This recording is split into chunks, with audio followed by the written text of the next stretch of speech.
Hi, I'm Graham Moore, and I'm here with Stephen Wasserman. We're going to talk a little bit about sports journalism in a small market. Stephen, what kind of made you want to come to WHIZ? I really wanted to get involved with local sports. It's just always something I've been passionate about, even at the high school level, and I think WHIZ was just a perfect opportunity for me. How many years have you been kind of searching out for this? Tough question. I really started in like the 2016, 2017, like right around there, and although I hit a bump or two in the road, it's just always been a dream of mine to kind of come along and do this ever since then. When you think of sports journalism in the next 5 to 10 years, how do you see that evolving, especially when you look in the smaller markets? That's a good question. I think at the very base of it, sports journalism you kind of have to start from the ground up. And local markets local sports at smaller markets aren't necessarily going to get as big of as much coverage. But within the next 5 to 10 years, I definitely see that expanding to some extent. Would you say that's like one of the challenges, is that not as big as exposure? Oh, absolutely. But at the same time, if that's a challenge, I think that's more of a window opportunity for us to kind of cover local sports even more, if that makes sense. Yeah. With, when you see how ESPN, Fox Sports 1 kind of has their shows, you take like a First Take or First Things First, you kind of have it on that kind of spectrum. Do you see sports journalism going that direction, more hot takes, more debate style than it is the more convenient style of sports journalism? And just like how you would go on a high school basketball game, right, and you would film it, and then later on you would talk about it a little later on. Do the highlights. Yeah. You do the highlights. Do you see going away from that maybe in the future? Or do you think that's something that will always be a thing?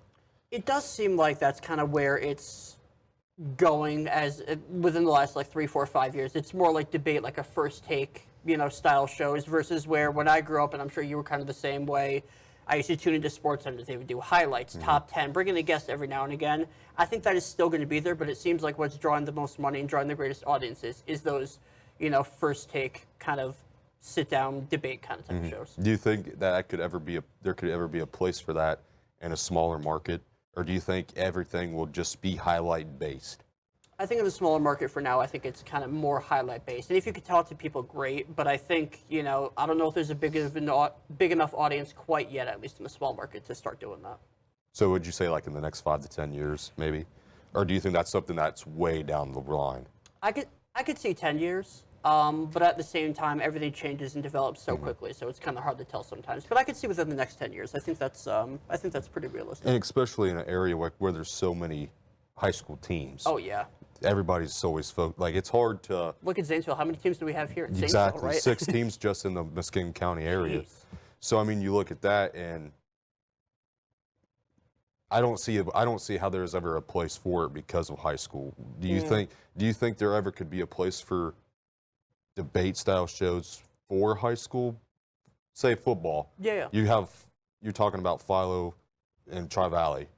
Do you think there ever could be a place for a debate style show talking about those two teams playing against each other?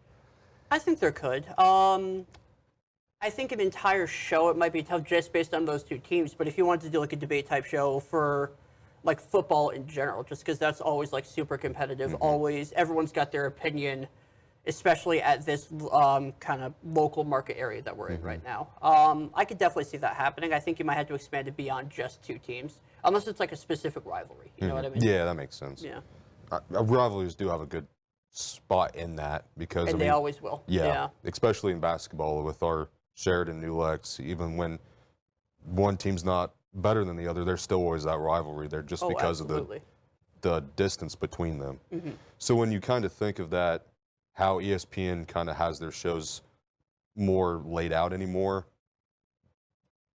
you see there is always a place for traditional style sports broadcasting in places like ESPN and other networks that are bigger? What do you mean in terms of like kind of keeping what we're used to? Yeah, like with the highlights with WHIZ does. Do you think that's always going to have a place? Absolutely. Because at the end of the day, especially with local sports, you can listen to them on radio. Some of it's going to be televised, but the only way to find out what really happened or see your kids play or your relatives play is by kind of looking at those highlights that we do every day or every night, as it may be. with the rise of streaming services, like how you talked about how families can tune in, and most of the time that's on cable. Right. How, with streaming services becoming what they are now, how's that going to change, in your opinion, anything with sports journalism? It's hard to tell if it's going to change anything, but I think nowadays it's much more, like streaming services are the new cable. So I think eventually these shows, whether it's ours or like an ESPN level show, I think they're going to kind of drift towards streaming services. Probably sooner than we'd think, to be honest. So do you think networks won't really have a place anymore, and it'll just be based on streaming? Yes, but I can also see, and a lot of the times networks will start their own like streaming service, and I think that's kind of the loophole around all that. Especially with how podcasts and YouTube channels are anymore. That's big. Yeah, that's huge. Yeah.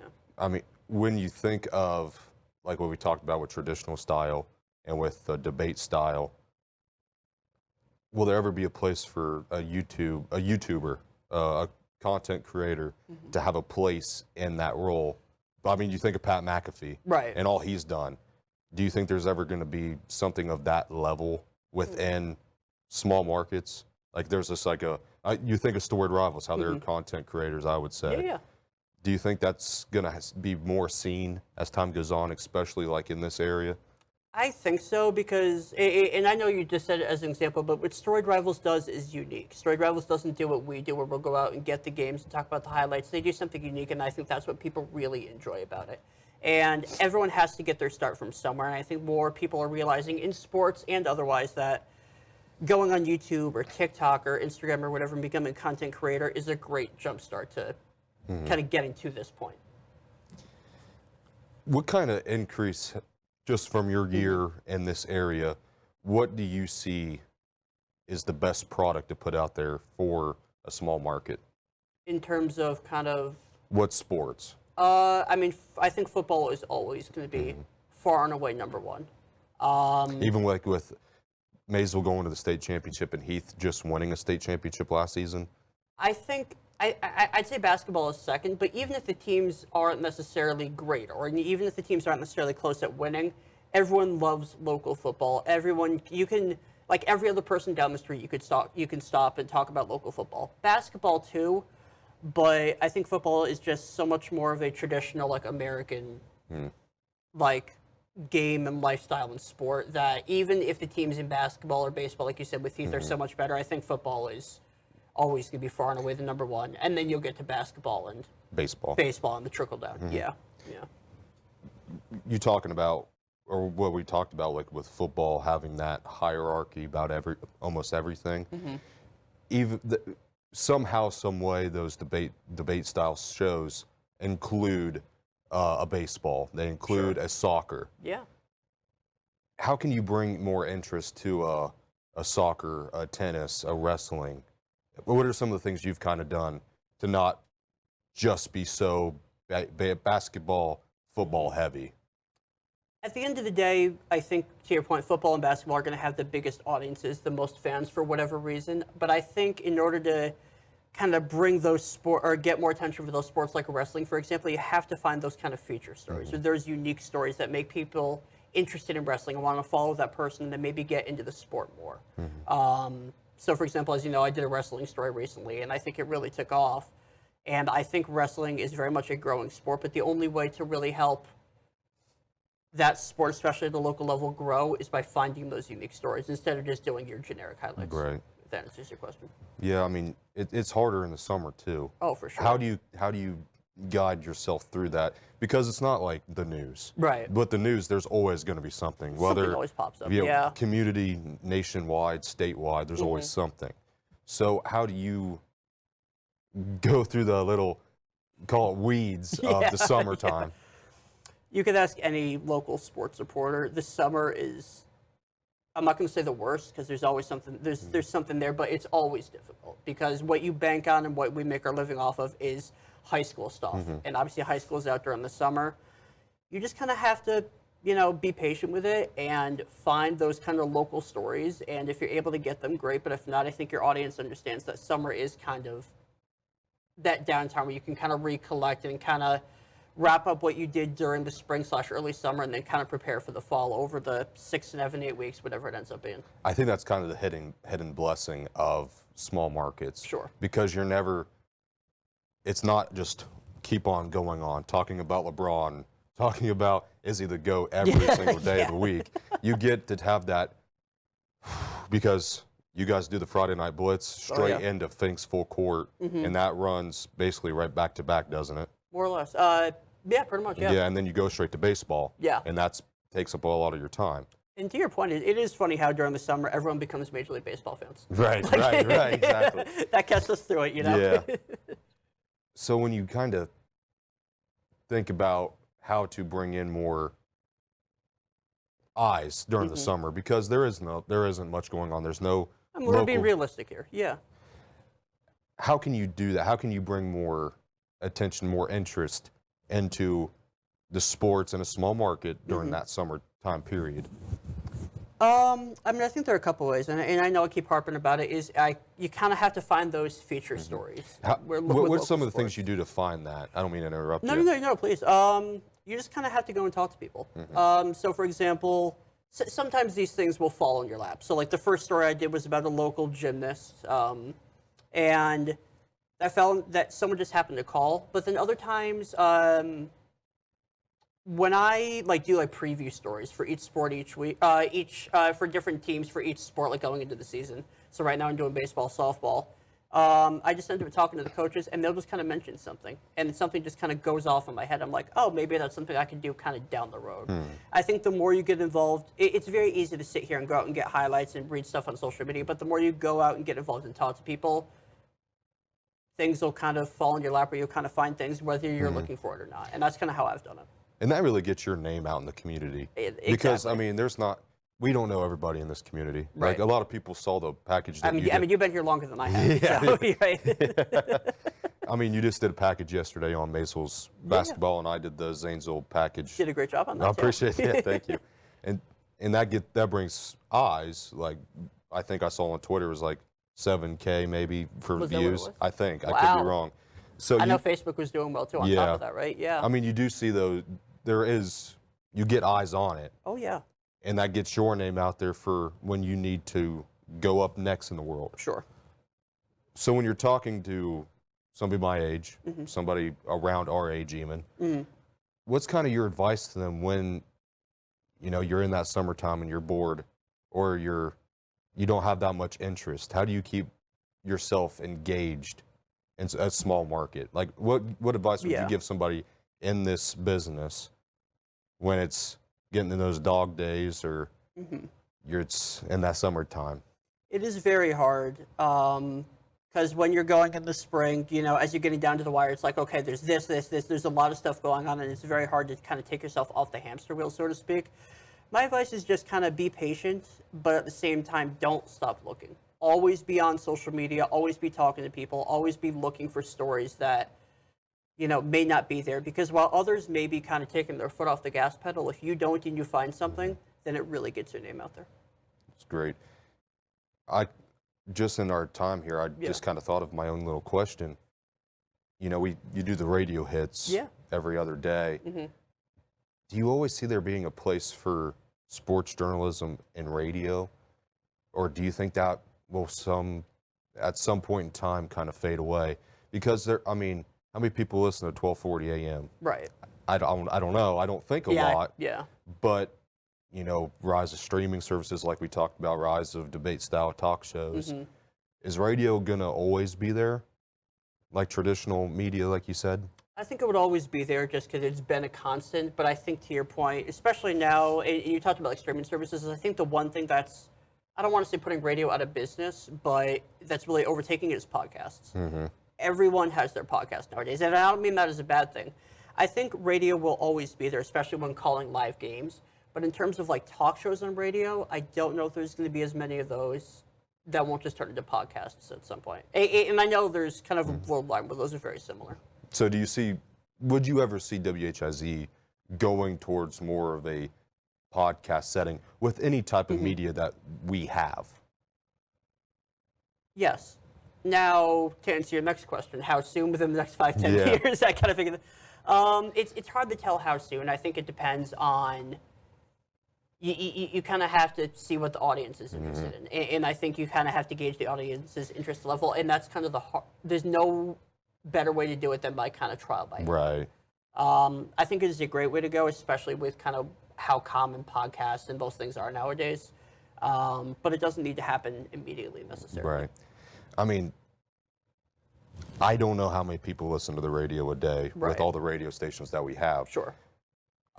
It doesn't seem like it's a lot because it doesn't seem like there's a lot of public interest. I could be completely wrong. I hope I'm wrong. Yeah, of course. But I do think that you have a point that there will be a time where we will have to make a transition towards podcasts. Sure. And I think that time is sooner than later, Yeah. just like with anything. So I'm sure there is still interest out there for younger people, my age, your age, anything that do love radio. I'm sure there are people who love that. Do you think there's a viable way of them being able to get into that now and being able to stay in that? Or do you think that if just going to podcasts now would be the best thing so that when that transition happens, they're just ready to go? I think it's still a viable option to get into radio, but I don't think that can be your only option. I think nowadays, and you know this, right, you have to kind of dip your feet into multiple different areas, even if, let's just say you're like a diehard radio person and that's always what you've wanted to do. Because of where it is nowadays, I think you kind of have to get into podcasting and TV and radio. And the more you do that, the more you realize that they all kind of blend together and help each other out as forms of media anyways. Would you say that sports journalism in a market like this, in a market like Morgan, do you think that's always going to be viable too? Or do you think people are going to have to start taking more producer type roles? I'm trying to, I think those roles are always going to be there, but I feel like it's always competitive, and you always have, and there's only so many jobs for people in my position or your position or Kevon, so I know you're going to talk to. So I think producer roles are going to be much more common. But at the same time, I don't think that's going to end up being like the only option at the end of the day. The ability to be on air and having your voice on air and having someone watching you on TV, I think that is always going to be the thing that brings people into this business. Sure. I don't think that could ever be a thing that is taken away from somebody. But I mean, once you're already established. right, Yeah, exactly. And I mean, it's getting to that point of being established because people do get kind of that hamster in the wheel, like you alluded to. You do have to have that mental break. Oh, of course. And you have to think of the money because that's always going to be talked about. Of course. Yeah. So I do think you're right there. And, we talked about streaming services on the rise, debates, AI. I don't think it's talked about a lot. Knew it was coming. I don't think it's talked about a lot. Well, now that your phone heard you say that, it will. But yeah. What's AI's role in sports journalism in a small market right now? Do you think it has a role, or do you think it's something that's going to be another 5-10 years? I mean, call me an old school kind of person. Not that you don't already. No, so I don't mess around with AI that much, but I think at the end of the day right now, especially in the small market, it's used to kind of gauge what the audience wants, or it can kind of help you gauge what's the most interested in, or what gets the most interest and what gets the most views, right, at the end of the day. And I think AI can also kind of help you come up with more creative ideas, especially kind of going back to what you were saying earlier with those downtimes during the summer, or like we're kind of in that now kind of weird in-between period between like winter and sports seasons. So I think that'll kind of help fill that gap, if nothing else. Now, how exactly, I'm not sure, but I think AI is always evolving, and that'll kind of help. Yeah, that'll kind of work itself out and improve over time, depending on what the need is. So not just in sports, but just in news, even weather, as Johnny does. Yeah. Do you think that more scripts, more content will be AI based? Do you think people will just rely on AI to write scripts? Wow. Or do you think that it's always going to be, there's always going to be that human element to it? I think AI will start writing scripts, but I think there will still be that person, whether it's a producer or the talent themselves, to kind of oversee it and make sure, okay, AI wrote it, but to make sure that AI wrote what they wanted them to write. And not necessarily, I don't think it's like a laziness sort of thing, but I think there is so much to do that if you can take something off your hands and you can trust AI to do that, then I think that is something that, not just sports, like you said, but like broadcasting world in general will kind of help us, will kind of make things easier over time.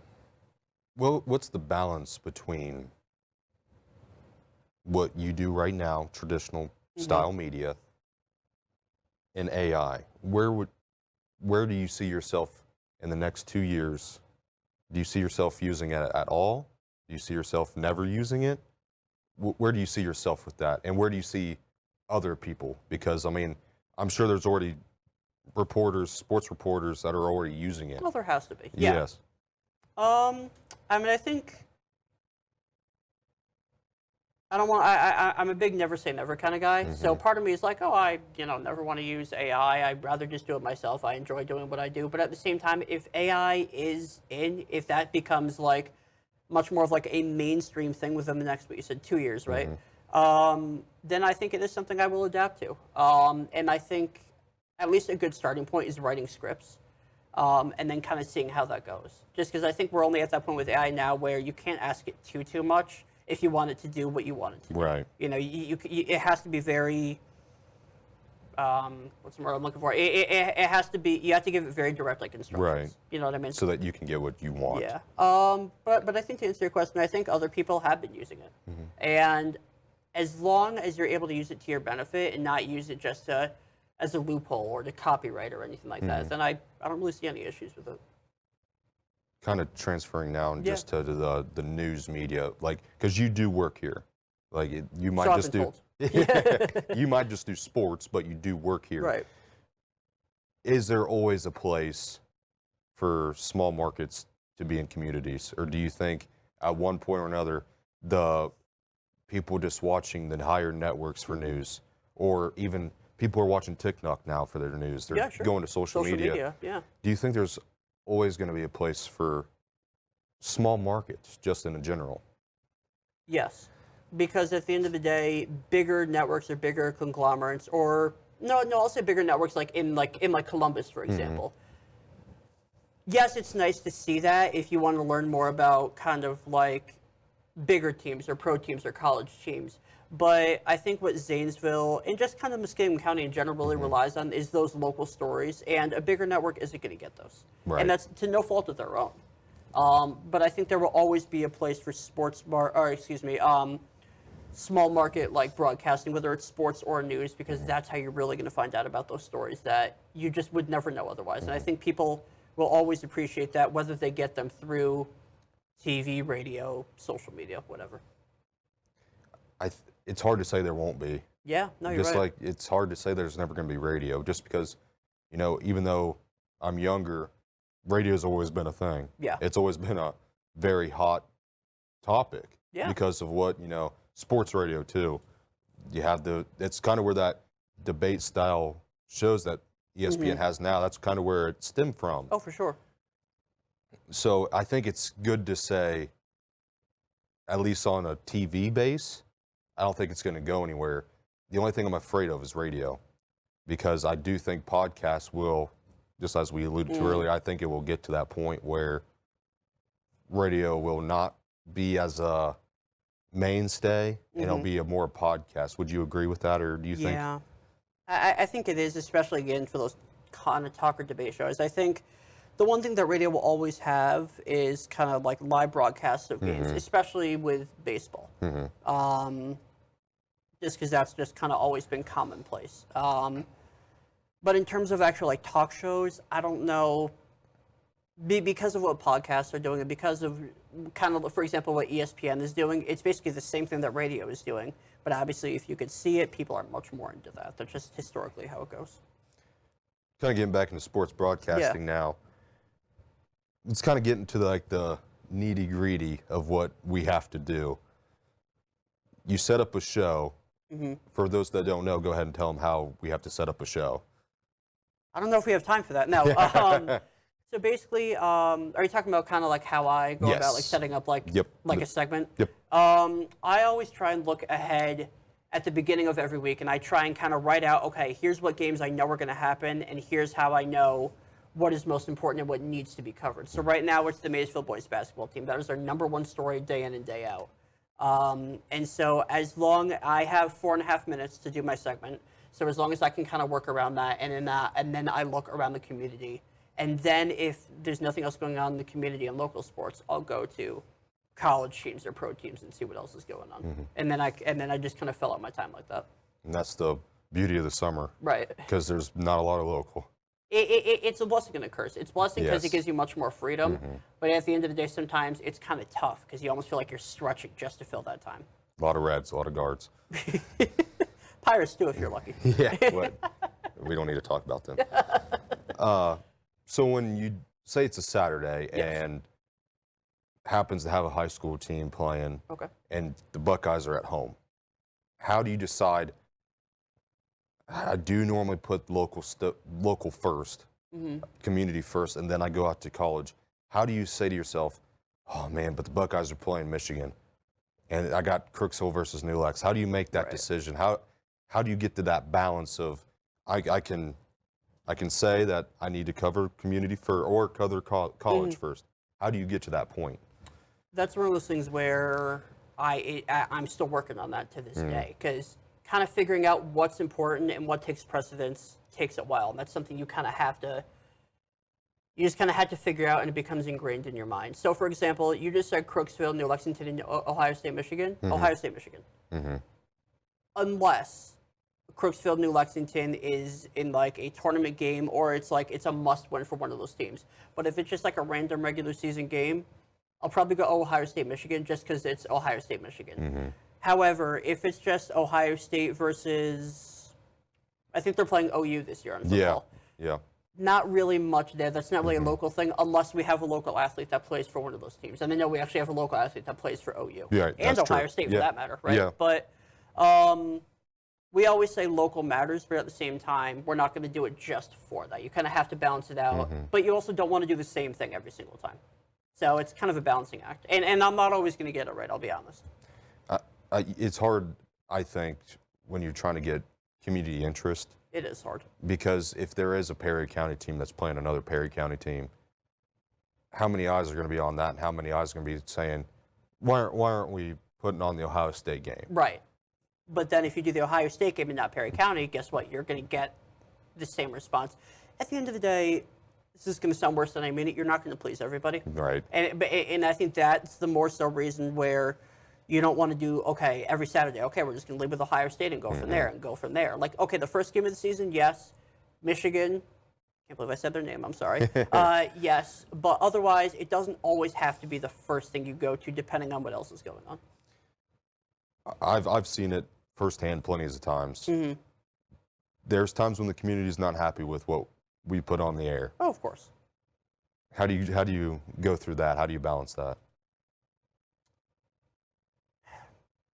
I think I read a lot of stuff in terms of like the comments or the unhappiness. We've gotten calls, I've gotten the emails, I've gotten DMs on social media. Is validating those people and basically explain to them, being like, listen, it's not like I ignored your team or your player or your kid for the sake of doing it. But here's what I was thinking. But at the same time, you're absolutely right that I should be doing this. So, for example, I didn't cover a lot of regular season wrestling this year, which I should have done.